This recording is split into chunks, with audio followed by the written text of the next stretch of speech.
Alright, hi. Electrical equipment, diesel electric locomotive, Whitecomb Locomotive Company. Description, operation, and maintenance instruction book 5443230, August 1943. I still found it relevant.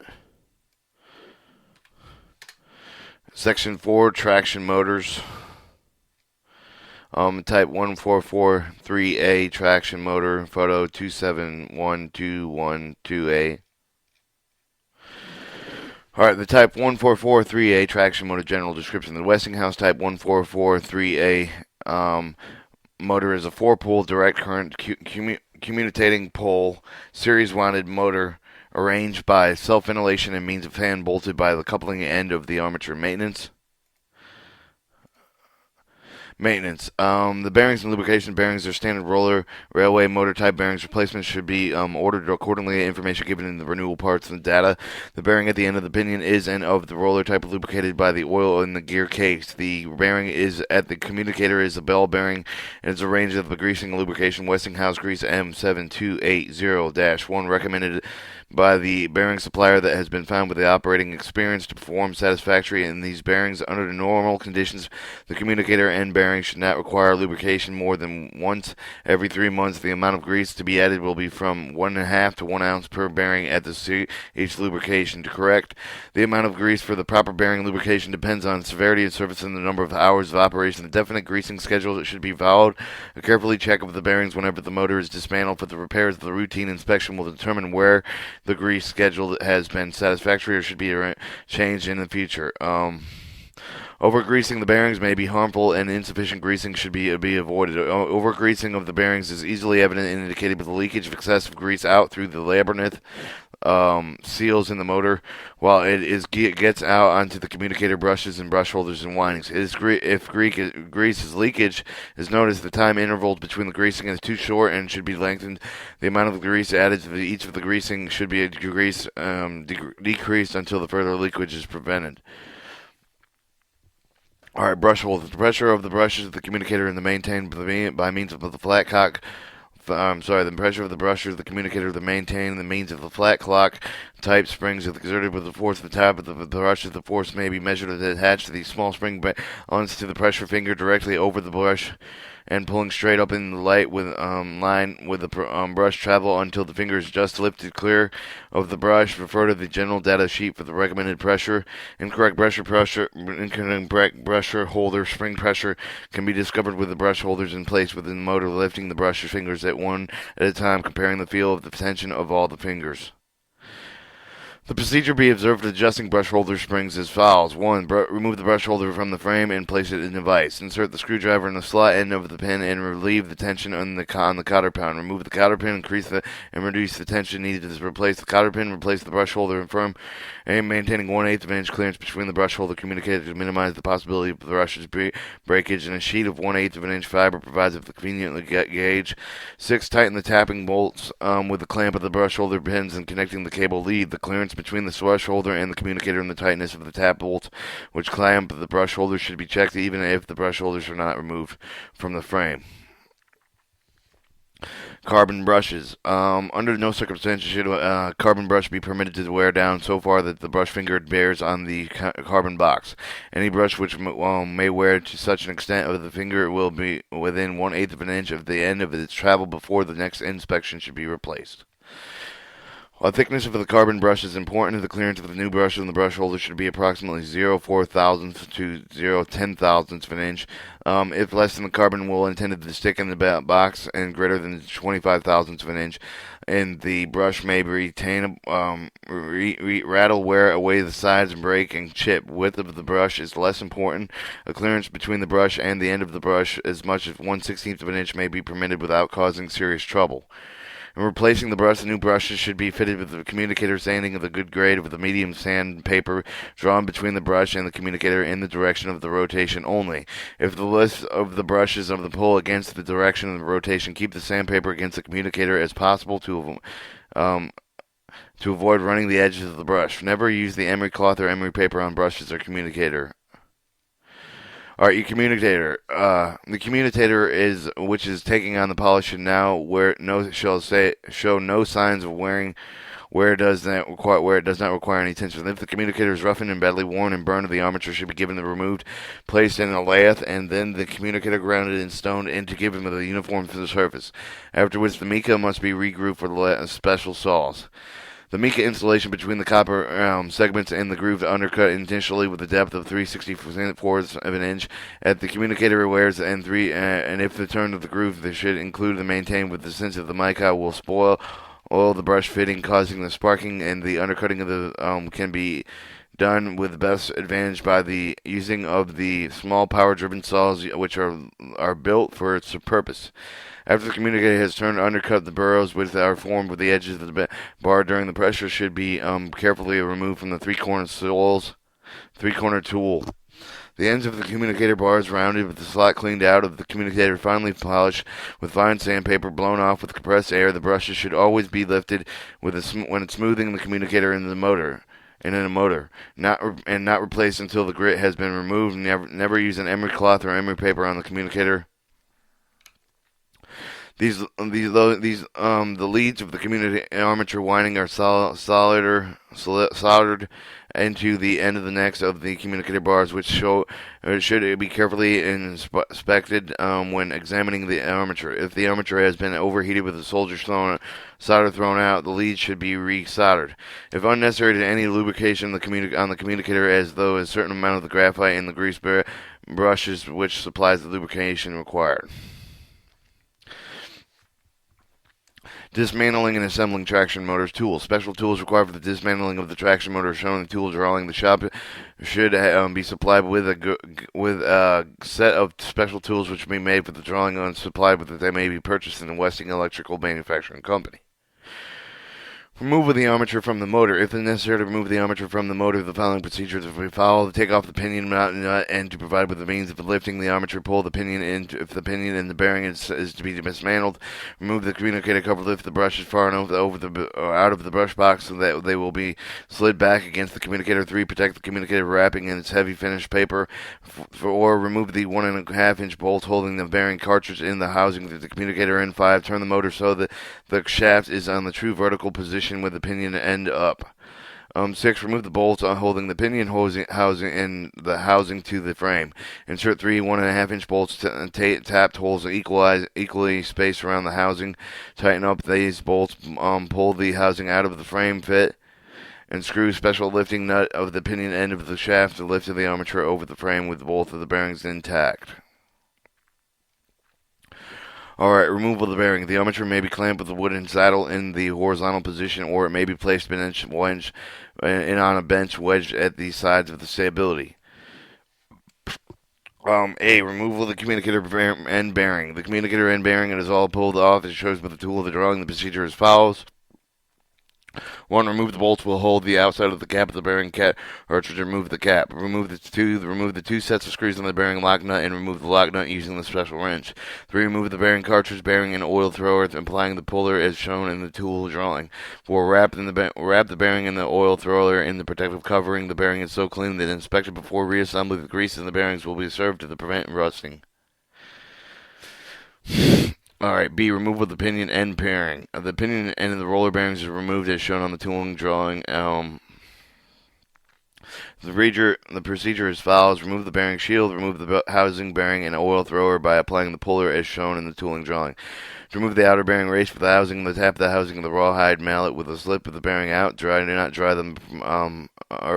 pry or hammer out the bearing.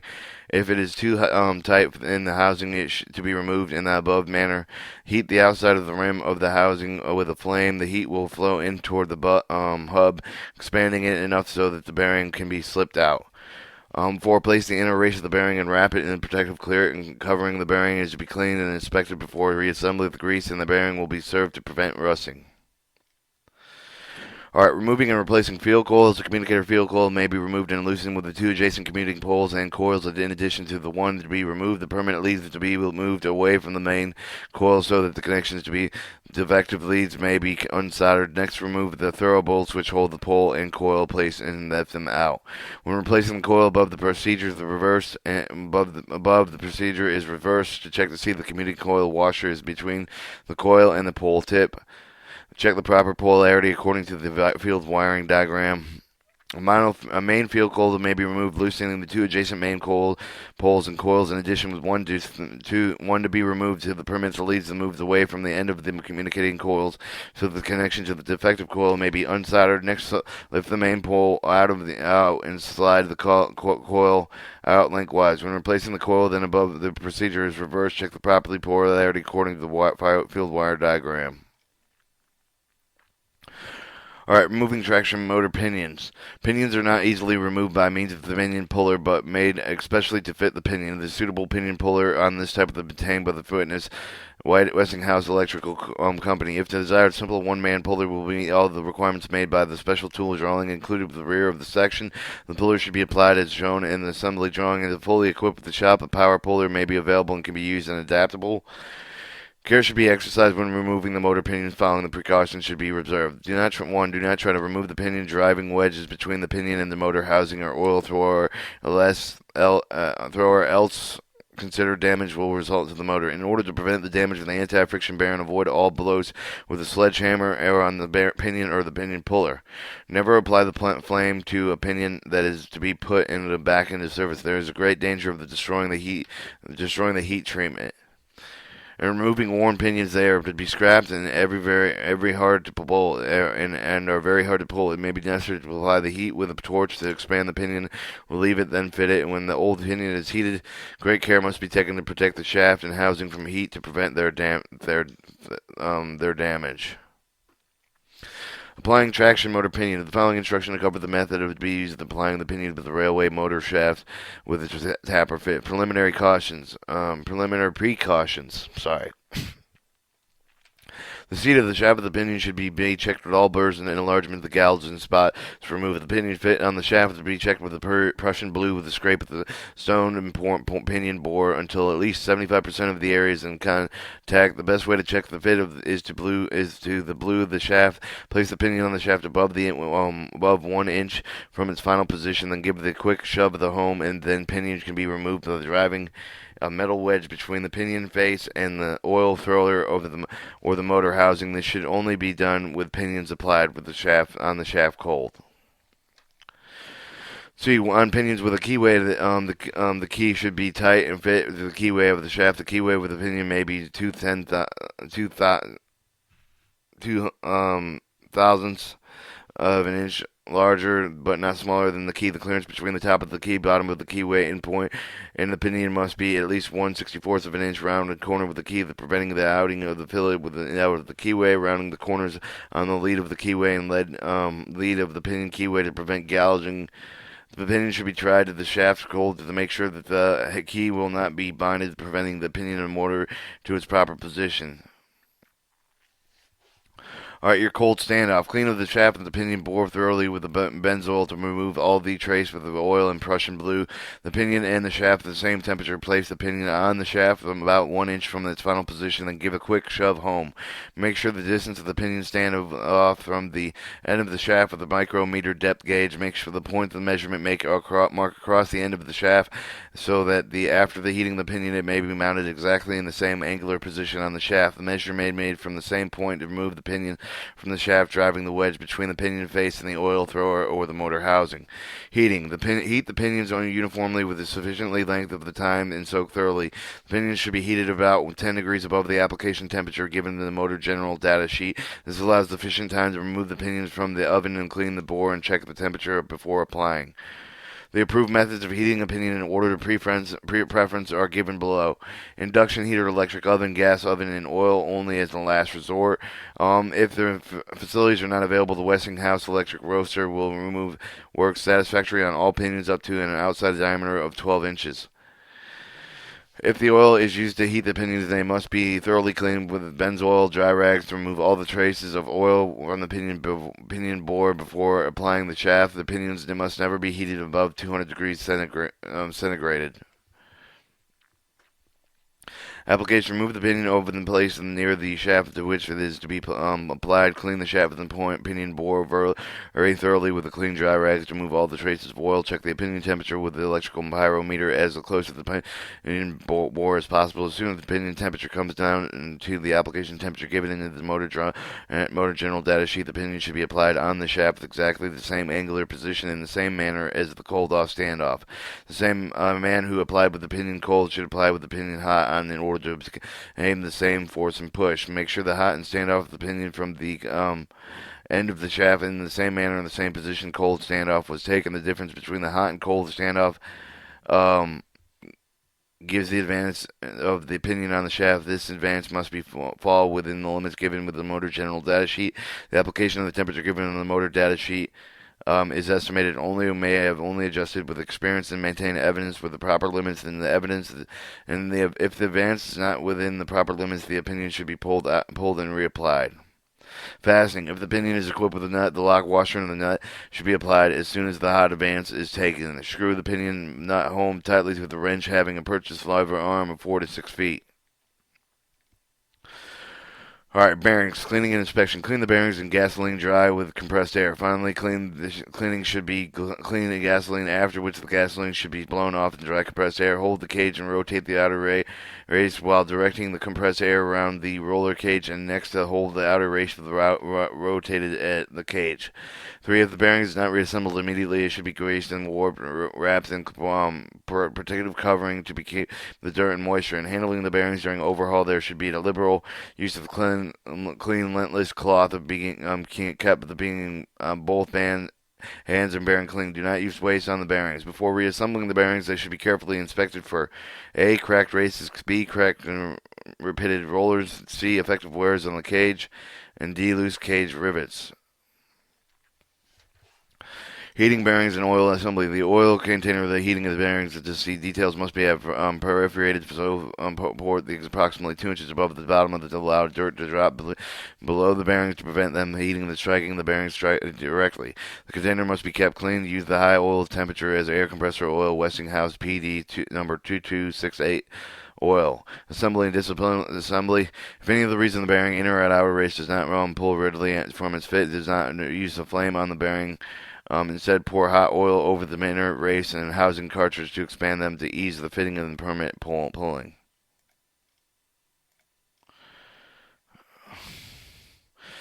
Alright, your assembly of the communicator end ball bearing.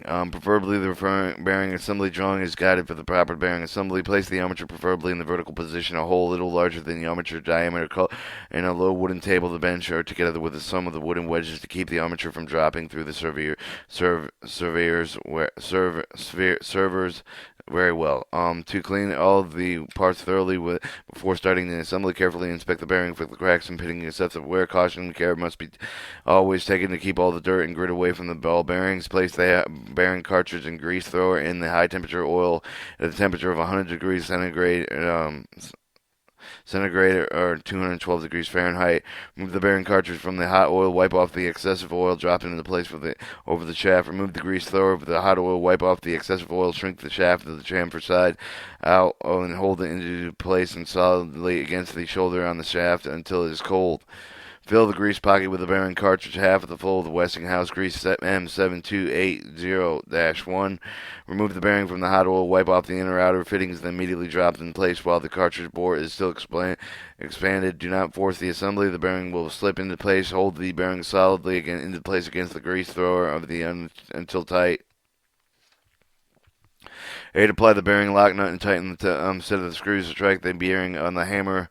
Again, tighten the set of screws pin nut to lock the screws securely. Fill the spaces between the balls and the bearings with the Westinghouse grease M7280-1. Follow the grease pocket of the outer bearing cap, the half of the full of the Westing grease M72801-1.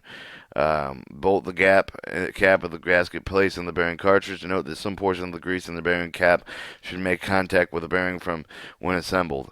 11. Check and make sure that the aluminium fitting is not damaged. Assembly of the pin-ended roller bearing.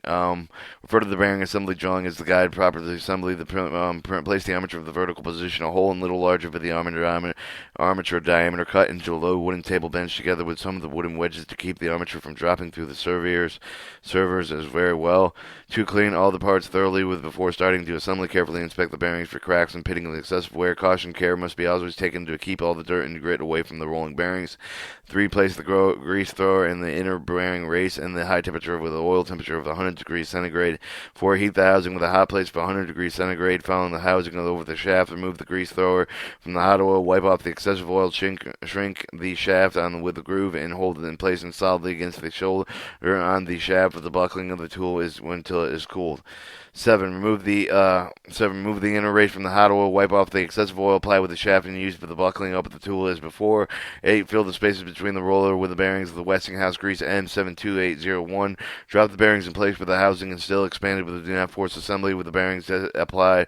Bearing slipped into place. 10. Apply the outer bearing shield bolt in place. Bend the lock washers over the bolt heads. And 11, as soon as the housing of the bearing has been cooled, check the internal radial clearance of the bearing assembly drawing, and the proper clearance. Armature and assembly into the frame. It is important for the frame to be placed so that it is true vertical position. Otherwise, communicator bearing cartridge and the fan housing will enter the respective frame fits in the cock position. 2. If not already wrapped in a piece of fish paper or other particular material around the communicator, and secure the friction tape. This serves to protect the communicator from the brush holders from when dropping the armature into place. Screw the 2 armatures removal studs into the communicator cartridge to be used as a guide in lining up the cartridge holes with those in the housing. Pick up the armature using the special armature lifting eye. Lower into the frame, being careful not to score the communicator to get the studs entered in the proper housing holes. 5. Put out the pinion housing bolts in place.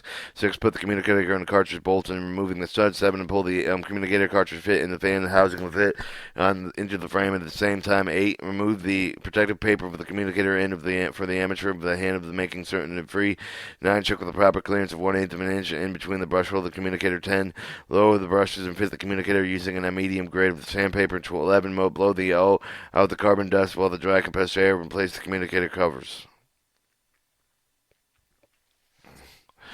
Hand soldering armature coils and the communicator general information cleaning and tinning. It is assumed that the armature is in condition for the soldering, that it is timed and surfaces in the armature coil or leads and communicator slots that have been cleaned and fluxed for preventing oxidation before rewinding the armature. 2. Soldered. Use the pure tin solder PDS number 2290. Pure tin solder with a high melting point. Alloyed solders flows freely with the molten with its desire with the use of the strap coils with the clearance with the very small. It is desirable to be soldered in thin strips out of the convenient lengths of 10 to 12 inches. Soldering flux. Using Westinghouse flux of the PDS solder 751, the satisfactory flux can be minimum of 1 1/2 pounds of the resin in quarter other than denatured alcohol. The such of the flux compound, no acids have been injurious effects of the armature insulating after the liquid flux desires, it forms a thin protective coat over the surface of the soldering. 4. Soldering irons. 2 or 3 pound irons of the type heated with a glass flame can be used. Prepare the 2 irons so that one of the iron can be heating while the other iron is being used.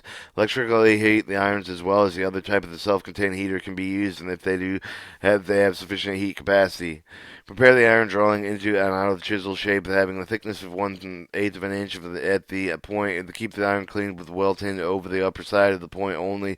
File and lower the side of the iron, fill it free of the oil of any tin. There is done with the keep of the solder from falling under the iron and dripping off instead of filling out the slot in the communicator net. Alright, your soldering procedures. Face the communicator next to the lathe to give it the smooth surface and the bright finish. Place the flux the communicator immediately after facing the copper will not make an oxidation because of the heat of producing the facing. 3. Preheat the armature to a temperature of 110 to 120 degrees, 110 degrees Celsius to 125 degrees Celsius. Prepare the solder to be formed and cooled. Place the armature in the near horizontal position with the pinion raised approximately 3 inches so that the excess solder will tend to flow in the to the front of the slot, thereby reducing the possibility of short-circuiting back of the communicator riser. Keep the communicator hot with 125 degrees Celsius with a gas torch, electrical heating element placed in the head with the soldering iron. 6. Coat the communicator neck with the flux at number 751 just before the soldering. Allow the time for the alcohol in the flux to evaporate before the soldering minimizes the danger of the fire.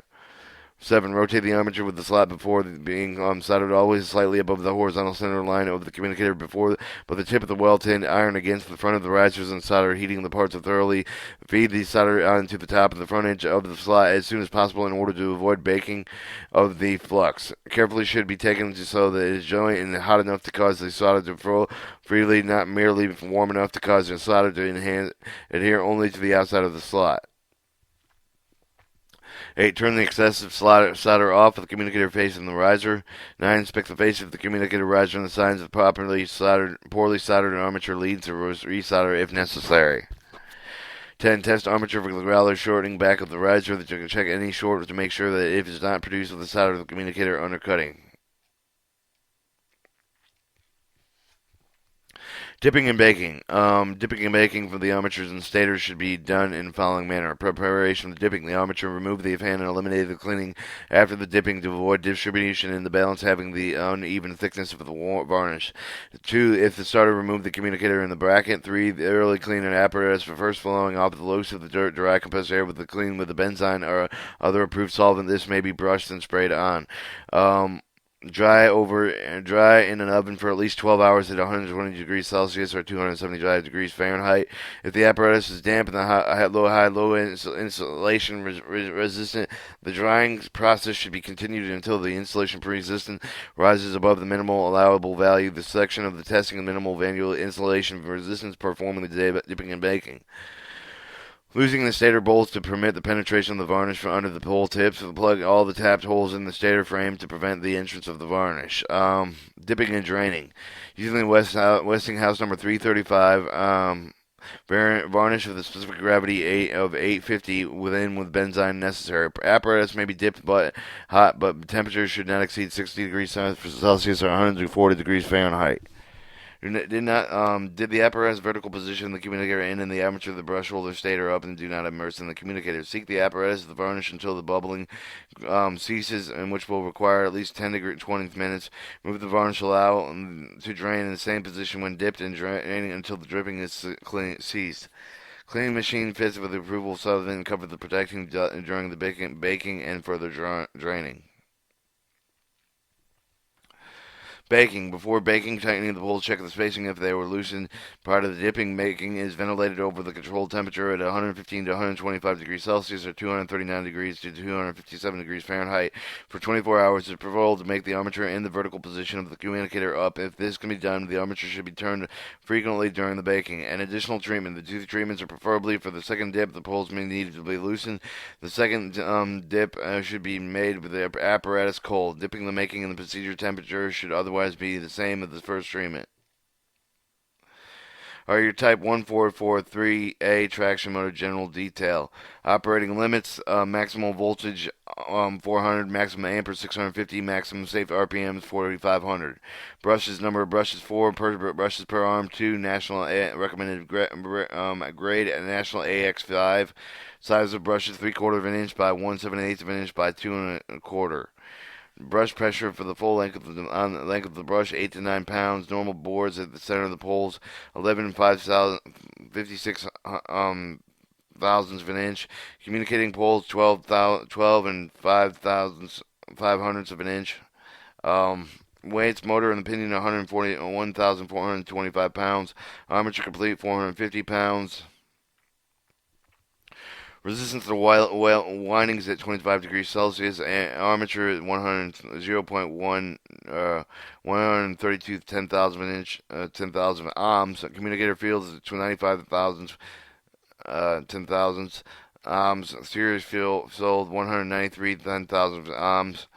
Armature bearing, type of the pinion end, roller bearing, communicator and ball bearing, lubrication pinion end from the gear case, and communicator and Westing grease M72801. The pinion application temperature, advanced limits, maximum, minimum. Obtain the pinion supplier, reference drawings, outline, bearing assembly field, wiring diagram, armature winding diagram, armature winding materials and tools.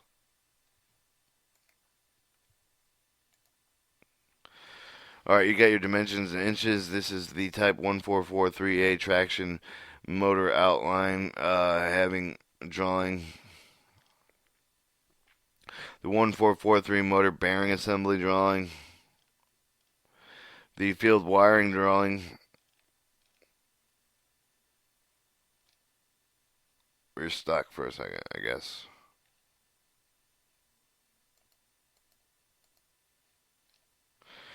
Motor armature winding drawing. And some other drawings. Section 5, miscellaneous control details.